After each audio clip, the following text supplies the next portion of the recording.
Welcome everyone to the footage from the Tips for Clips series that went up on PixelEnemy Revive recently. I've edited the footage significantly because it was 18 minutes long and I didn't have enough to talk about for 18 minutes. I don't think you want to listen to me talk for 18 minutes.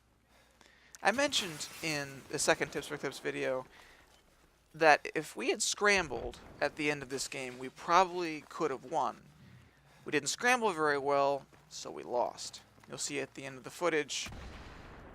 The scoreboard, I don't do horribly, but I don't top the leaderboard, and my score is not spectacular. But I mentioned scrambling, and I wanted to talk about that concept, the concept of the scramble, and how it evolves from beginning to the end of the game. And for me, the scramble takes place in three distinct stages. There is the scramble or rush at the beginning of the game. There is the scramble the winning team takes part in immediately following the losing team's scramble. And since I might as well start at the beginning, let's start with the start of the round rush. What I mean by round start rush is effectively the obtaining of position. So for example, here on Strike at Carcand, if you're the defending team, you want to set up a line around B and C, with engineers, assaults, supports, recon or two for long-range fire support if they can shoot, which most recons can't. You want more engineers and assaults than supports, but a few supports for ammo is always nice. And that's really what has to happen at the beginning of the round, is both teams have to attempt to find a position that will keep their enemy from winning. And the first team to do this successfully has won the majority of the match. Now, because Battlefield games are so dynamic, and there's destruction, and the maps are big, and there's vehicles, one single setup doesn't work every time. You have to be able to adapt your setup as the game goes. But if you can keep your enemy at bay, either in their deployment or on one or two flags, then you have a distinct advantage. And on that, there's the concept for me of divide and conquer. So for example, on Strike, I'll use this map as an example again. On Strike at Carcand, you don't want 10 guys on C, or 10 guys on B, and like 3 or 4 on A and C. That leaves a very distinct hole in your defenses. I don't know how I survived this. Whereas if you're the attacking team, you don't want your entire team going to A. You want some guys going to B, you want some guys going to C, you want some guys flanking all the way around to E, you want some guys going even to D. You want to spread the defenders thin. And if you're the defenders, you want to spread the attackers thin. You want to give them the idea that they'll be going one way, but there'll be two guys waiting for them. You want to give them the idea that another way will be a good idea, and have two guys waiting for them. Never travel, I think, in groups of more than 3 or 4 per flag. Flags don't capture much faster with more than 2 or 3 people. And once the position is established, or is broken and re-established, be ready to move anyway. Always be aware that the minimap will tell you when you're losing a flag. But when you're moving, be aware of the rest of your team. You don't want to be moving with 10 other guys to E from A.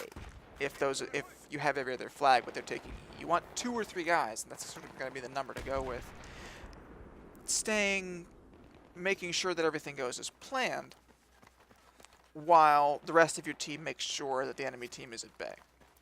What happens to us here is, I think they go around and take E and D. We have the first 3 flags, and we all just rush back to get our spawn flags, which, of course, lost us the game.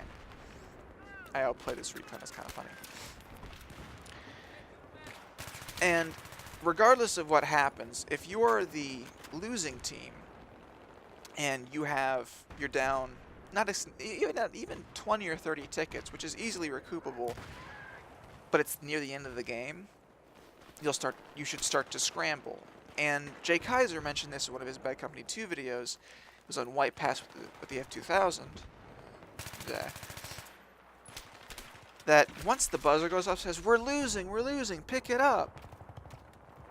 The losing team's like, oh crap, we should go get some flags or something. So once that happens, the winning team should realize that this is an easy thing to take advantage of. As I mentioned in the Tips for Clips video, that you may or may not have seen at this point when this video goes up, if you're rushing too much, then you're not going to be aware. Your reflexes will be good because you're scared. Your heart will be beating. Your senses will be heightened, but you'll start getting tunnel vision. You'll start saying, oh, I need this flag, I need this flag, I need this flag. You'll drop down onto another level, and whereas you'll hear the guy, it won't register because you want that flag. However, if you're the winning team and you're trying to take advantage of a losing team scramble, don't underestimate the losing team. Because if you get complacent that, oh, well, this should be pretty easy to take care of, they're going all over the place, oh, they're not going to get these flags, things can turn around really quickly. And they do at this point in the game. As you'll notice here, we have 4 flags, but we're losing C, and I'm doing my best to defend it. I think this is the first Tips for Clips video that you'll find. You'll see the sniper in that little nook I was in. And this is what you don't want to underestimate. Now, granted, we don't hold this like we probably should. But if you're the winning team, understand that you should always be on your guard. And if you're the winning team, your scramble, which has a looser definition, doesn't or shouldn't start until just after the losing team starts theirs. However, for you, it shouldn't be, oh, we should get the flags, like, right now. It should be more as a preventative, much like the round start rush was supposed to be. Excuse me. You want to set up again. You want to know which flags you have, which flags you need to get, and once you have those flags, make sure that you keep them, which I'm doing a terrible job of keeping C here. I'm getting rid of guys on it, but again, they've already taken it, and I have to retake it again alone. I think my teammate eventually jumps down. And one of the things you want to be aware of when you're the winning team and your own scramble is you have the ability to be reckless. You can use a few more bullets. You can, run around a little more because you're going to find enemy teammates, enemy players, I should say. Because they're going to be rushing around thinking, I need flags, I need flags, I need flags. Reviving bloodstains, never a good idea. So, be aware and be reckless. And if I can go into my own play here, it's at this point in the game where we're leading very slightly, and I get a little complacent. I get a little thinking, oh, well, if we could hold this, great. I keep guys off of the 3 flags we have. I'm thinking maybe my teammates will go get E, but I know for a fact that if I go back to get E, not only will there be a couple enemy players there, but we'll lose a couple flags in return. And I've skipped ahead. As you can see, from E and A, they've pincered us. And now we have D. I go up here to B, take out a couple guys, get taken out by a guy with a Magnum. I'm not sure how he doesn't die, but he doesn't. And it's just sort of a spiral down from there. I call it hit detection failure.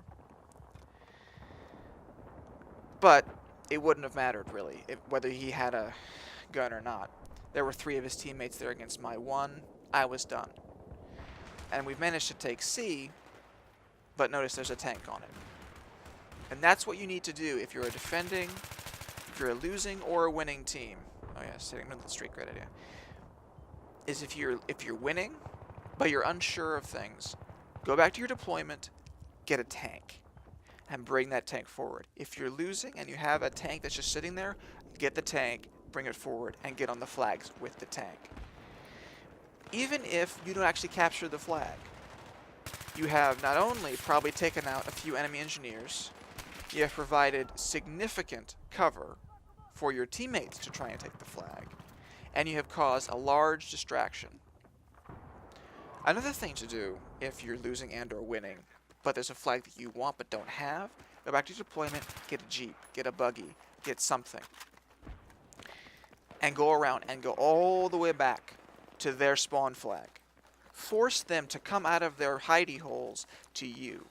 And again, even if you don't get the flag, you've pulled resources from the battlefield that's really important. Here's the end of the Tips for Clips clip number 2. But be aware that you are one guy on a team of 32 to 64 players. There will always be someone who's going to come and get you. Whether you can hold him off or not is dependent wholly on luck and more skill. This is about the end of the gameplay. I hope you've enjoyed it. I am very glad that that level 7 guy finally died. We take the first 3 flags, but it's really too late. They've whittled us down to such a low ticket count that there's no way we can win. The enemy team's calling GG, and it pretty much is. It was a valiant effort. We scrambled. If we had 20 more tickets, this would have been a possible win. But because it took us 30 tickets to set up a position at A and B and C, it just wasn't going to happen. So I hope you've enjoyed the video. I'm going to let the rest of this play out. It's mostly just a scoreboard at this point. So I will see you all in the next video. Tips for clips or another commentary. Don't know yet. We'll just have to see.